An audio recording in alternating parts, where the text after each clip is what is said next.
What up? It's your boy T-Bear on Reaction, giving y'all an early Thanksgiving treat to give y'all for y'all Thanksgiving days right here. And we're gonna check out a kill count from the horror film called Thanksgiving. So yeah, this is why I wanted this to be a free week even anyway, because I knew it was becoming this week, but I ain't think they come out this early, like literally. So I'm recording it the day before, but it's gonna be y'all watching now on Thanksgiving Day. So hopefully y'all take time from your family and everything to enjoy this. If not, I understand. You're watching whatever. It's all good. Other than that, we're gonna take a look at this. I was curious to see how this is gonna go. How this movie gonna go? Everything from the trailers, the promos, everything. It's like some cool. It's still like an interesting movie as well too. I just want to know the concept of it. So other than that, without further ado, we're gonna take out Thanksgiving 2023. Let's get it.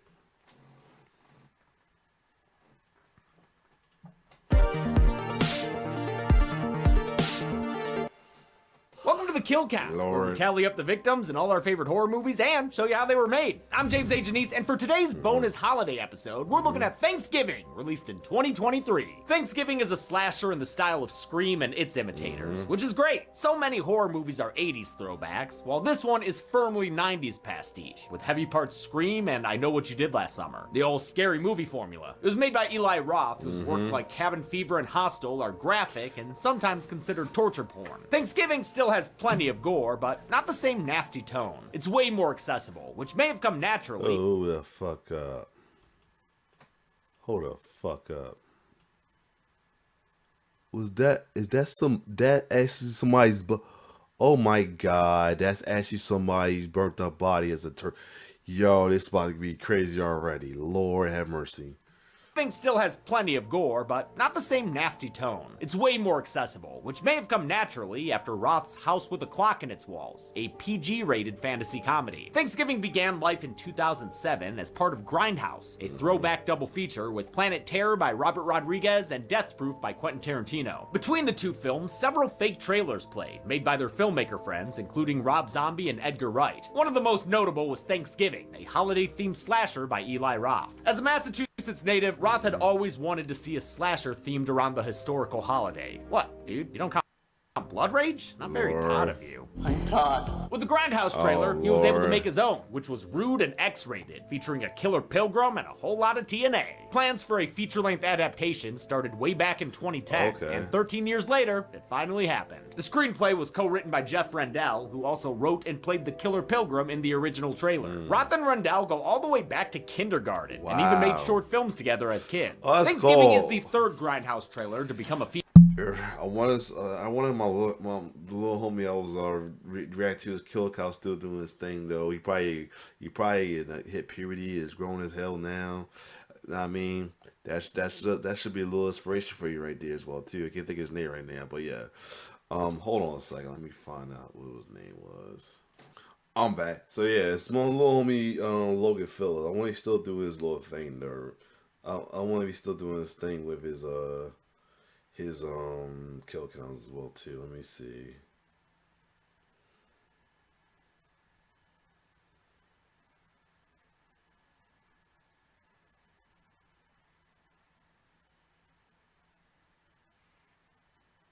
Yeah, you go by Logan the polar bear as well too. Like he stopped after a couple years, so yeah. Well, hopefully he's still doing his thing. But anyway, let's keep going. Feature after Rodriguez's Machete series and Jason Eisner's Hobo with a Shotgun. Those movies are pure Grindhouse though, full of film grain and sleaze. Thanksgiving is way more polished and even feels YA sometimes, just with a lot of gore. It's Riverdale with decapitations. And that's not meant to be disparaging, it works. It follows a group of teens targeted by a festive murderer 1 year after a tragedy in their town of Plymouth. Massachusetts, not Michigan. Sorry, Wildcats. It's well paced and wonderfully Thanksgiving themed, even if it never really feels autumnal. The whodunit mystery is played well, with lots of scenes that cast aspersions on the myriad characters. And boy, are there a ton of characters. Kind of too many characters, maybe. I lose track of some of the ones on the edges. Looking at you, Addison Rae's character, who doesn't do anything. Slasher fans couldn't ask for a better tribute to the subgenre. And even if the grindhouse parts have been ground down, I promise these kills will still make you sick. They're sick kills. So let's get to them. Hey, James, sorry to we interrupt go. you. I know you're still filming and all, and you're not able to partake in this amazing company Thanksgiving food. Oh, so yeah. I figured I'd bring you some on set. Oh, thanks, Soren. I know, this is taking a little while, but I appreciate it, man. First, you gotta tell me what you're thankful for. You're already a great dad, dude. Yeah. Hey! Tell me what you're thankful for, no food! Okay. I guess I'm thankful for today's partner, Oslo. With how busy Chelsea and I are, getting the best sleep possible is important, and Oslo's sleep buds have been a game changer for that. They're earbuds specifically designed to wear while you sleep, with swappable silicone wingtips to find the perfect fit for each ear type, and a design that rests comfortably in the ear, so there's no risk of knocking them out overnight, even for side sleepers. And what do they actually do, you ask? I did not ask that. Well, they're designed to tune out sleep-disrupting sounds like busy city streets, noisy neighbors, or loud partners, and tune in whatever soothing audio suits you, including science-backed sleep sounds installed directly on the buds, but also whatever you want to stream, be it podcasts, music, or even the soothing sound of a kill count. And with biometric sensors, the I'm not earbuds sure one fall asleep in no kill count. Nothing against that, but if you can, it helps you. If there's something like that help you sleep at night, no judgment at all. can keep track of when you actually fall asleep. That's mine, allowing them to shift from what you're streaming to more ambient disruption-blocking sounds all Give me around. this food, okay, can I have my Soren. food now, please. Thank you. Yeah, sure, whatever. Here, take dropped that. You did not have to go through all of that. It was a very simple answer. Wow. Hey guys, guess he's not thankful for the team. Oh, There I am. Zoran, Anyway, you you ain't can ready be for thankful that. for the best sleep of your life man. too by scanning the QR code, clicking the link in the description, or using code DEADMEAT for $10 off your pair of Oslo Sleep Buds. Will this killer pilgrim settle a score as well as he can settle a colony? Let's find out and get to the kills. The movie begins on Thanksgiving with a Plymouth Rock POV. This opening house shot with on-screen text was meant to evoke classic slashers like The Town That Dreaded Sundown, Prom Night, The Prowler, and Halloween. This ain't no Michael Myflower though. It's Sheriff Eric Newland here for Thanksgiving dinner with his friends Mitch and Amanda Collins. And, you know, I forget, is Eric single or not? Couldn't eat it by myself. It just Is that seems Gina too Gershon? depressing. Yep, For a it single is. guy, I know my way around the oven. Have a feeling you're not going to be single for long. Wow. Oh, yeah, I guess he is, but not for long. I mean, Wow. probably not. He's McDreamy. In fact, people's sexiest man of the year when Patrick this came Dempsey. out. Patrick Dempsey, who was last seen on the kill count in Scream 3 as future Sydney hubby, Detective Mark Kincaid. Where is she? Mitch can't stay for dinner since he's the manager at Right Mart, a local superstore gearing up for its Black Friday sale. The store shouldn't even be open. It's She looks Thanksgiving. familiar. Words of wisdom from actress Lynn Griffin, who played rocking chair Claire in the OG Oh, Black okay. Christmas. But she- Elsewhere in town, Right Mart's own Hold up. She did other stuff though too. Hold on a second. I think she did Thanksgiving movie. She did other stuff though. Hold on.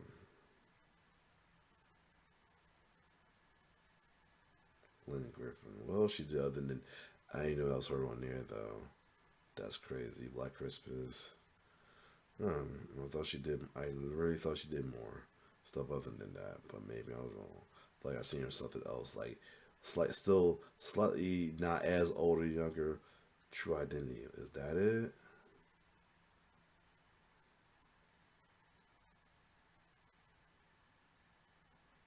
Yeah.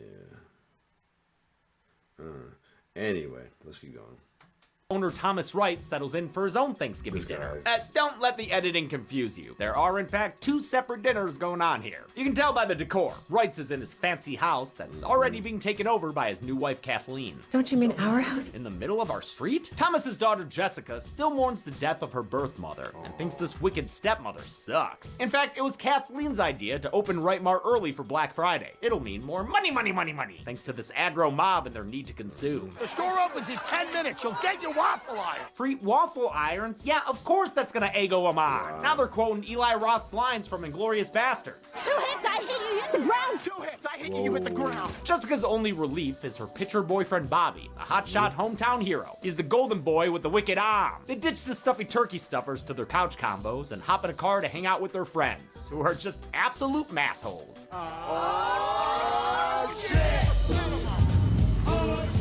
The main group's friendship is important for the film to work. Roth had them all hang out a bunch prior to filming so it'd feel real. As for their dialogue, Roth ran his script by actual teenagers and had them help him make it realistic. The kids pull into Right Mart since hothead Evan lost his phone brawling jocks from their rival town Hanover.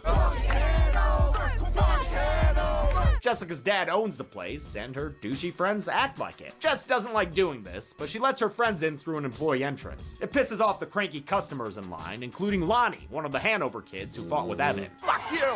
Suck my cock! Wait, is his number seriously used it. 69? Eric and Amanda show up to bring Mitch some Turkey Day leftovers. Amanda's played by Gina Gershon, who recently appeared in Roth's Borderlands movie, while Mitch's actor Ty Olsson was previously seen in AVP Requiem. Well, seen might be too strong a word there. The two men go outside to try and get things under control since this place is way understaffed for a crowd this size. Doesn't help that Jessica's friends are showing off from the inside. Come on, that's poor sportsmanship. This opening introduces too many people too fast for me. I have a hard time knowing who everyone is right away. But it does do a great job shifting the tone from laid back and fun to scary and serious as the threat of a riot becomes real. With a stolen megaphone, Lonnie says the store is open for business, causing the crowd to reach its boiling point and surge forward. Security guard Manny abandons his post as the crowd gobbles itself against the glass. Remaining guard Doug has the keys, and everyone inside tells him to reverse Hodor. Open the door. He's unable to before the glass breaks. Oh! The mob tramples him underfoot as pure chaos breaks out. One customer cuts his neck, but still makes his way to a waffle maker. Nice perseverance, dude. But he collapses dead right after. Buttermilk Fingers loses the prize to another unscrupulous shopper. Bobby tries to help security guard Doug from getting killed, only to get his golden arm broken by the crowd. Evan puts his new phone to use, filming the whole thing, especially his boy Scuba knocking shoppers away and protecting his Russian girlfriend Yulia. Amanda is knocked to the floor, and as she tries to crawl away, she's caught in the crossfire of a shopping cart kerfuffle. The dueling shoppers don't even notice as her hair is bound by the wheel and she's eventually scalped. Oh my freaking god, especially for her husband Mitch, who finds her body. Sheriff Newland finally gets through and surveys the scene, revealing security guard Doug has died from his injuries. The sheriff attempts to gain control by firing his gun at a title card. Oh, I think he hit it. Look at all that blood. When it came time to figuring out a plot for his Thanksgiving slasher, Roth was inspired by videos of shoppers on Black Friday. Everyone says they're so thankful, and I just need my family, my friends, my health, and then they go and try and kill each other. Well, Eli, why did you have to go along with the trope of killing the black person early? Well, you still got one of the black guys in the other movie, so I'm gonna let slide, but still. For flat screen TV. This memorable riot sequence was shot across 4 days, including 2 nights outside during what Roth said was the coldest shoot he's ever done. 600 extras crowded the outside scenes, while 200 were used inside the store. There's no CG either. Everything was done practically, with the extras all choreographed to fight and smash things. 1 year later, Plymouth is still reeling from the Right Mart disaster. It's been kept alive partly thanks to Evan's viral video, which is hilariously douchey. The Wright family escaped scot-free, with Thomas rehabbing his rep by cutting ribbons and big checks. You know people love a big check. In fact, Wright Mart's having another Black Friday sale on Thanksgiving. They're like that Goofy meme. They'll fucking do it again. Mitch ain't pleased about that. Thomas Wright, you and your entire family have blood on your hands. Jessica still hangs out with her shitbird friends, but she hasn't seen Bobby since the accident. He disappeared after his broken arm ended his career as a pitcher and stock footage model. She's supposed to help her dad film a Right Mart commercial, but the shoot gets canceled when they find their location vandalized. It's the historical house of Plymouth's first governor, John Carver. The vandals even stole an antique axe. And if that wasn't ominous enough, Jess and her friends are getting tagged in festive Instagram posts by an account going as the John Carver. Despite his slasher-tastic name, John Carver was the real-life first governor of Plymouth. Roth & Co. just had to turn his portrait into a creepy novelty mask. What kid wouldn't want to wear that, right? The one who doesn't want to look like Jesus. I wonder if the killer ended up being the pitcher boyfriend. Who knows? I don't know. Just wondering. with the devil's facial hair? One of those masks is left at a diner for waitress Lizzie to find. She was at the Right Mart riot. There's no denying it. They got her. They got her on camera. She on candid camera now. She was also one of the shopping cart clashers, tearing out a clump of Amanda's scalp. That showgirl scalping river dams her to a Hold on a visit. second. So let me, before I go further, let me check something out. It could be either that or the manager. It could be the baseball guy, the manager. Who else is there? It could be either or. Who knows? There's a lot of people that could be it. So, it's between Amanda's husband, the former Mini Mart, or Pitcher Boy. Probably neither one. We'll see. From an unpleasant pilgrim. John the Killer Carver attacks her and dunks her head in dirty dishwater. Feels like a combo of kills from Jason Goes to Hell and, of course, the goat kill itself from Jason X. Yes. Carver sticks her wet face onto a freezer door like this was a Christmas story. Come on, dude, wrong holiday. She manages to painfully peel herself free, but the freezer burn facial leaves her unable to unlock her phone. The killer seemingly vanishes, so she grabs her purse and tries to leave. She can't find her keys, though, since John is driving her Carver tonight. Lizzie tries to hide by dumpster diving, but John slams the lid on her. Oh! Good kill, that's very stringy, gross. Also, Oh shit! I can't tell if it had digital touch-ups, but this kill was filmed practically. You can see the strings they used to keep the legs up in the air in the BTS. It's great. Lizzie's Holy shit! pants half is found Wow! out on the store sign. She's a star. She's on a star. Just her friends are tagged in a photo of the crime scene, making her realize the whole account is one big Thanksgiving threat. These seats are for us. Our names are at the table. The kids are called to the police station by Sheriff Newland, who thinks Lizzie was targeted Now, for her participation in the... I doubt. This will maybe doubt is that because what we do is his own kid, so it might be the baseball player or somebody else. We don't know. Right Mart riot. He recruits Jess to help him identify more potential victims. Or the one security guard. Oh, the security guard. Who knows? Security footage from that night has mysteriously disappeared. Jess leaves and runs into Yeah. Bobby, who's back in town to work for his Oh, he's uncle not- and maybe kill people. Who knows? He apologizes for vanishing after the accident, but their rekindling gets interrupted by Jess's new boyfriend, Ryan. In contrast to working class Bobby, Ryan is a clean-cut Lord. rich kid, rich enough to buy his way into her friend group with 50-yard line seats at a Pats game. Damn. He was seen in the opening as a kind of pushy guy nursing a crush on Jess. Looks like he won her over Or it could be him too. in Bobby's absence. Definitely you Sucks done for it. you, dude. Meanwhile, John Carver is targeting his next victim, scaredy cat security guard Oh, man. never mind. True to They his cuss him nature, out. he's planning on skipping Well- town, but his escape plan is Well, hampered when his that, passport goes missing. that, Here, have a mask instead. Manny somehow takes an electric Carver to the gut. Not sure where that came from.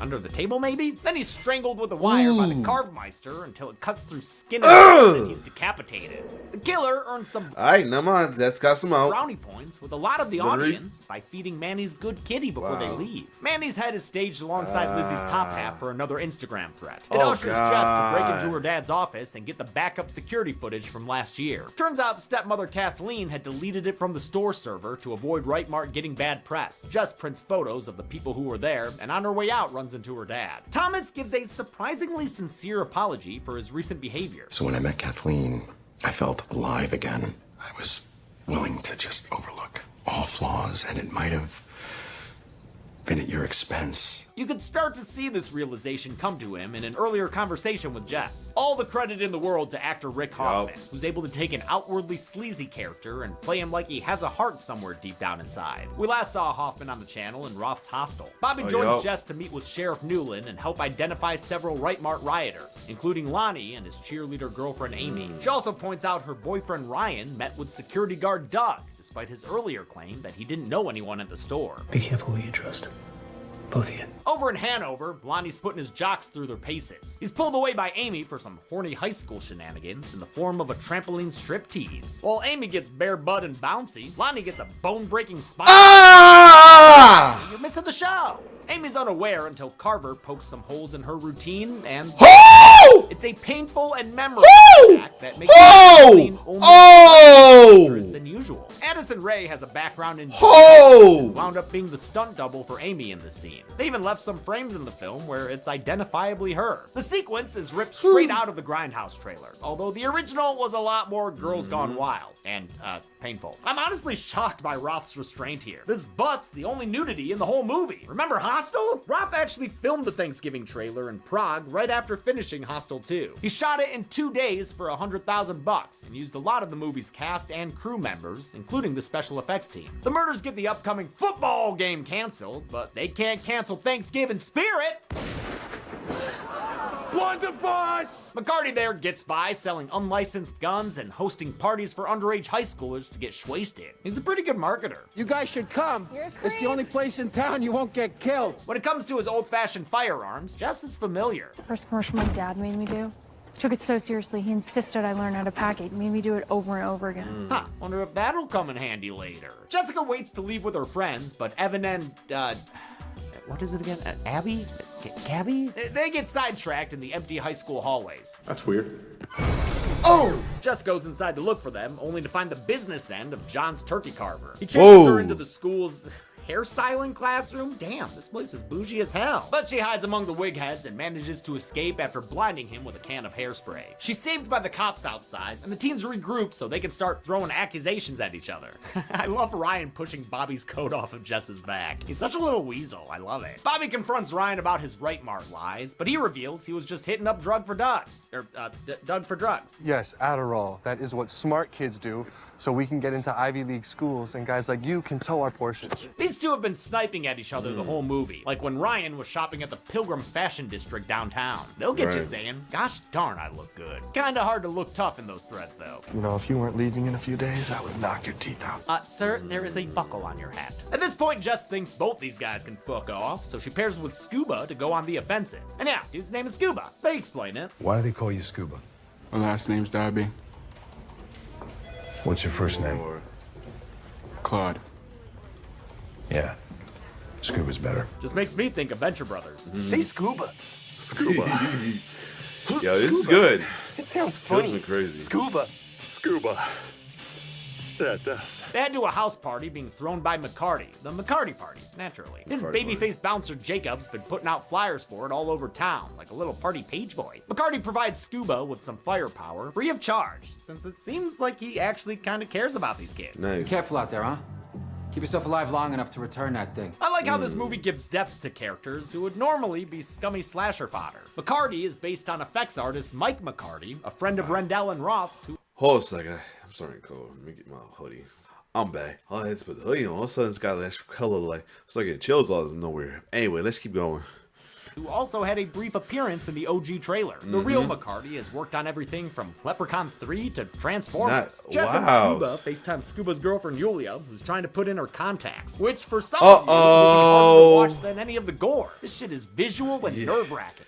I know, because I wear contacts too, you know, so yeah. Call it reverse ASMR. She's packing a bag to skip town because her scary Russian dad wants to hide out in Florida until all this murder stuff blows over. They have a cop there to keep them safe and eat their leftover corn on the cob, but he's quickly dispatched by John Carver. Yulia's dad is taken out as well, but they don't go on the count since this gun only shoots darts. They got the dart monkey on their back. Yulia's treatment is more painful and punny. Ooh, yeah. Pops her ears. Ah! Her hearing and balance go out the window as she tries to scream crawl away. The cob clobbering is seen by Jess and Scuba through their phone, so they race over to rescue her. They get there to find Yulia held at knife point in a renovated section of the house. Carver shows off Gabby and Evan, who are being held hostage in another location, then activates a table saw and tosses Yulia off digits and leaves viscera behind. By the time Scuba Diver rescues her, her stuffing's on the outside. What do I do, Jess?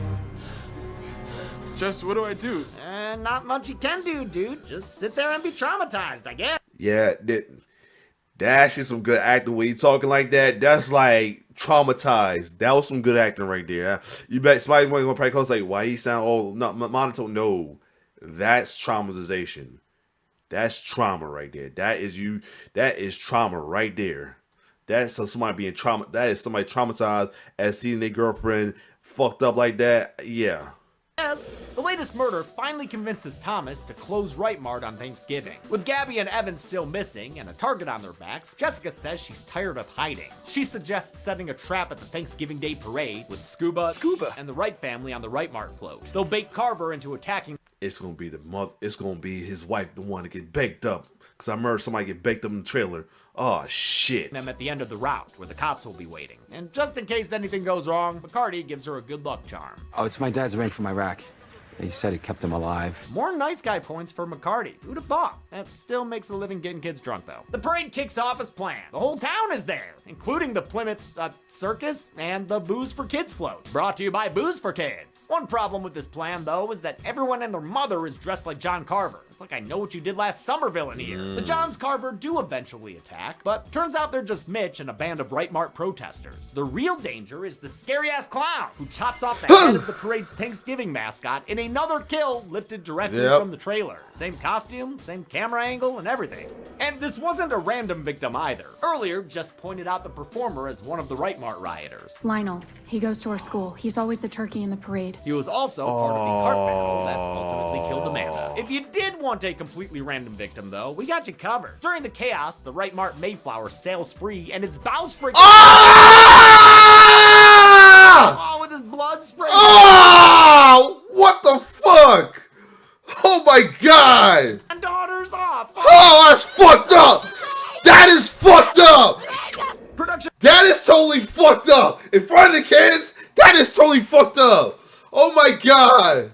Oh my god. Yo, if that shit do not get the golden shovel, I don't know. That better get the golden shovel. Oh my god.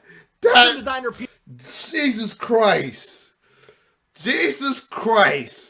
Peter Mahecha came up Woo! Stop showing it! Expensive in the movie. Jesus! Because, judging by these outtakes, it kept going Stop wrong showing it! Doing it over and over Oh again. my god! Messed up faces. Wright family and friends are evacuated, but the killer sedates their police escort and puts them all to sleep with a healthy dose of tryptophan. It'll get ya. Sometime later, Kathleen wakes up in a basement to the sound of food prep. It looks like MILFs on the menu. She plays possum while Carver butters Darn and it, my bastes. thing came out.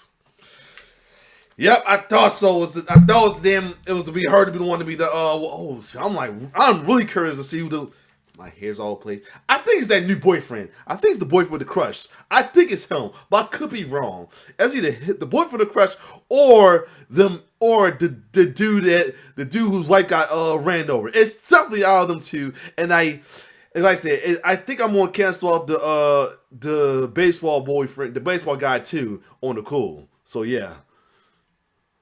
Getting her golden for that Tarantino shot. Even seasons her. Damn, with a sea salt grinder? I'm telling you, man, bougie as hell. John Carver leaves to preheat the oven, getting his mask extra toasty like the best kind of Cheez-It. It gives Kathleen a chance to get away and hide. Alani jump scare nearly gives her away, but she successfully manages to escape upstairs. While looking for a way out, she inadvertently discovers Amy in the fridge. Oh shit, and she's still alive! I didn't forget a kill graphic earlier, so delete that comment you left. Kathleen tries to ambush Carver, but he's got wall hacks. He's fixing to pitch a fit here and how the fuck did she survive? Spear chucks a pitchfork into her back. Say that 3 times fast. He drags her back inside and come here, taking the time to stick her with the thermometer. It's honestly horrific, this claustrophobic culinary kill as Kathleen is cooked to crispy completion. Crazy crap to put on the count. Kathleen is played by Karen Cleach, last seen on the kill count spinning around the shotgun carousel in Saw 6. This extended chase scene is my favorite in the movie, largely because of her acting and action. After that whole public parade attack thing, the cops catch a break when John Carver goes live on IG with the Thanksgiving mukbang stream. Sheriff Newland takes a team to the live stream's coordinates, which leads them into the saw tunnels. Seriously, they're about to pass Danny Glover and wind up in the shit room. And you never want to wind up in the shit room. No, and this shit is saw in more than one way, since the SWAT team finds a twist in the form of a remote live stream of a phone pointing at another monitor. It sees our protagonists at the mercy of John Carver as he walks in looking like an MC at a bar mitzvah. Here we go. He starts talking for the first time with a ghost face-like voice changer. Gather around the table, everyone. Oh boy. Dinner is served. I won't be wrong on either one, because like I said, either that. Did the one guy ticked up, or I'm trying to figure it was the boyfriend, the new boyfriend of the one girl, the old boyfriend, or the dude that's the foreign manager whose wife was killed in that the shopping thing. That's fucked Boy, up. is it. Dear Lord. Remember in the intro when I said this movie felt like Roth being more mainstream? That's yeah, fucked maybe up. not. This body and head reveal is based on the original trailer's infamous roasted grandma. It's a kill that previously made its way to Halloween. They roasted grandma, really? Horror Nights. The fate was foreshadowed earlier for Kathleen. I only hope I can make it half as good as hers, though. Oh, I'm sure you'll make an excellent dinner, Kathleen. Carver pairs his meal with a fresh glass of cheerleader, which I think finally puts Amy on the couch. Girl's been on her deathbed for days. That's at this fucked point. up. The graphic was getting cold. With the side dishes out of the way, Carver moves on to the entrees. First up is Evan, whose viral video was the inspiration for Carver's current live stream. I wonder how many bits he's getting. He grabs a meat hammer for the meathead and gets ready to wreck this Ralph. You're going to break the internet. Evan's brains are splattered. That's fucked up. Carver makes more puns. To go viral, you really need to hit people over the head. It covers the table in the red stuff, and you know what I mean by that. It's not cranberry sauce. Gotta love a good dummy head drumming. Most of the movie's practical effects were made by Adrian Moreau and his wife and co-worker Kathy C. We've seen their work on the channel a lot. In fact, their effects were nominated for 2 different films at last year's Horror Awards. A lot of their work here involved making realistic fake heads, which they achieved using digital scans of the actors. The cast was pumped to see their dummy selves get killed. I'm wicked stoked! All my dreams come true. While Carver monologues, Jess discovers McCarty's ring is a pretty sharp accessory. She cuts herself free and gives it to Scuba, while Carver lives up to his name. He prepares to force feed a leg of Kathleen to Thomas, but Scuba intervenes, thank fucking Christ. The two run to get help and discover they've been inside ye olde Carver house this whole time. Scuba squares up to give Jess a chance to escape, but is quickly taken down by an accident. Carver chases Jessica through the forest where she rolls her ankle, leaving her like Ellie Sattler. She manages to hop the fence in time to get away, and then, I don't know, we fade to black. After that, Jess emerges from the forest at the Parade Float warehouse. She finds Sheriff Newland on the ground with a bleedy head and sees his attacker fleeing inside. Jess arms herself and goes after the figure, who's revealed to be Bobby, all decked out in pilgrim black. Newland suddenly reappears and tags back in, so Jess goes to wait outside. She overhears an off-screen gunfight. Newland says he kind of shot Bobby, maybe, but then he got away, I guess. Yeah, whatevs. Plymouth PD shows up to lock the place down. Jessica's friends and family are rescued off-screen, evidence is bagged up, and Sheriff Newland thanks her for her service. Couldn't have done this. He's probably it. He's the guy to be the killer. He's fucking around to be killed. That's 2 suspects. It's all wrapped up nice and neat, if a little abruptly and mostly off-screen. Turns out it was too neat though, since Jess notices Newland's shoes have picked up the same foliage she has from the chase. It was Newland. That's the smoking. Like I said, I knew it was gonna be, so I was completely wrong. I knew it was completely wrong. I would expect it. Wow. Gun?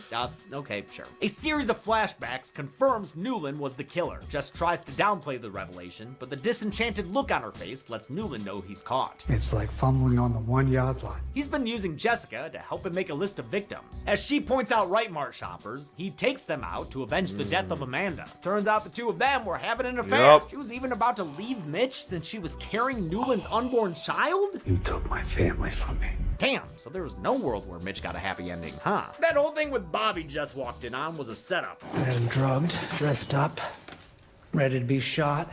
But when I opened the trunk, he popped me with a tire iron. As he prepares to tie up loose ends, Jessica reveals she's taken a page out of his book and has been live streaming his confession from Bobby's phone. That means it's on the internet. That means it's there forever. You know, I bet she got a lot of bits for that one. Newland says fuck it and tries to kill her anyway, but he's stopped by a hammer throw from Bobby. PT doing wonders. All right. He's after them, quoting lines from the Grindhouse trailer. Sorry, Jessica! This year, there will be no leftovers! Yeah, except like her dad, McCarty, Scuba, Gabby. There's tons of leftovers. On the way out, she turns on some gas, which starts to inflate a big old turkey balloon. They make it to Bobby's truck, but Newland uses a float to Plymouth Rock their shit. Jess manages to hold off the killer sheriff while Bobby readjusts, but Newland ties the truck to a steel beam. He comes after the teens with an axe to grind, but that's when Jess's history with a blunderbuss finally gets to shine. Wonder if she misses one-shot kills. She preps the powder and loads it with her mother's charm bracelet, then aims it at the big gassy bird. Hey, Sheriff, you were right. No leftovers. She pops the balloon in a fiery explosion that engulfs Sheriff Newland and sets them free. Wait, steel beams don't melt at that temperature. Outside, Jessica reunites with her friends and also McCarty. Unfortunately, there's no sign of Newland's body inside. He might be that firefighter? Who knows? Just leave it for the sequel. The movie ends in true I Know What You Did Last Summer style, as Jess has a nightmare of a fretified Newland dragging her into the closet. How many helpings of homicide were served up at this Thanksgiving harvest? Let's find out and get to the numbers. Hey everybody! Black Friday sales open on the kill count set. Grab anything that's not nailed down! What? No, stop. What? No. What are you doing? This is until the numbers Wow. It's a kill count tradition. Chelsea, you live here with me. What are you? Stop. This is expensive. Yeah, it really was. It really was. Great. All right. 12 people died in Thanksgiving. There were 7 male victims. So yeah, I had feelings to be completely wrong, but I should have figured. I should have figured it was been the sheriff in some way. But yeah, either way, I'm glad I was wrong with the boyfriend, with the one boyfriend baseball player. But still, victims and 5 female victims, giving us this Thanksgiving pecan pie chart. Yeah, doesn't always have to be pumpkin. We've only seen this count and breakdown in one other movie, Friday the 13th Part 3. With a runtime of 107 minutes, Thanksgiving had a kill on average every 8.9 it's gonna be that minutes. dude got to. I'll give the golden chainsaw for coolest kill to Kathleen. It's probably the best known kill from the trailer, and they do it justice. Okay, just cause. All right, just cause. I thought that dude got the thing to his head. This will be it. Especially with the lead up of an excellent slasher chase sequence. It's truly horrifying seeing her in that oven. It nabbed a well-deserved nomination for Best Kill at the 2024 Dead Meat Horror Awards. Gold Machete for lamest kill will go to Hanover douchebag Lonnie. I just don't like the look of his neck snap head turnaround thing, and I found Doug's trampling to be horrific enough to be better. And that's it. Thanksgiving came out in 2023 and has a sequel slated for 2025. You only gotta wait 2 days for the next kill count though. So until then, I'm James A. Janice. What is it though? On the next so what is it? count. Something evil has taken root in the town of Gatlin, Nebraska. Praise God! Praise the Lord! It's a crop of evil kids who worship one thing and one thing only. Children of the Corn. Holy shit. Corn. Right. Based on the Stephen King story Is that Leonard Hamilton? Name, Children of the Corn sees an out-of-town couple face off against an adult-killing cult of kids. Murdered little devils. It stars a pre-Terminator Linda Hamilton, swapping out the T-800 for some K through 8th graders. What is it with this corn? Just as soon as her mans figures out where to go. Did I miss a turn? No, we've been going straight. No, seriously, they spend like half the film lost in the crops. Getting tired of that crap. In fact, the whole movie is honestly a big old corn bore. But it's got a few things to offer, like a great opening sequence, a killer score, and Isaac, everyone's favorite mini-minister. A time of tribulation has come. So this week, make a sacrifice to he who walks behind the rose. Do it now, or your punishment shall be 1,000 times 1,000 deaths, each more horrible than the last. All right, geez, I'm doing it. Someone needs a nap. Then this Friday, reap what you sow on the kill count. Only on Dead Meat. All right. None of you will be forgiven.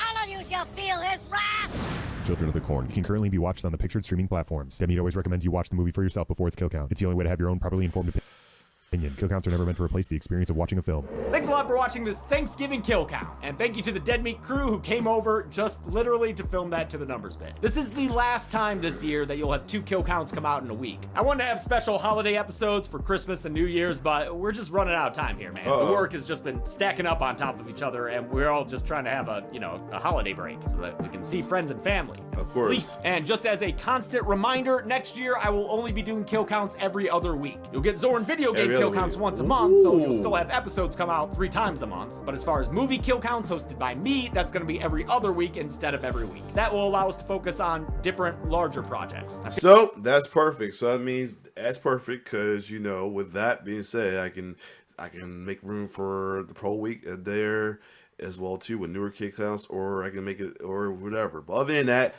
holy shit, this was crazy. The kills on here was crazy, no lie. It was. All I say, I can't count as I can't think of any kill counts on here that didn't have me going, oh my god. Especially the one with the, oh my god. I get why the roasted one got the golden shovel, the golden chainsaw, but that should have got it. Oh my god, that shit threw me off. But other than that though, since hopefully y'all enjoyed y'all Thanksgiving,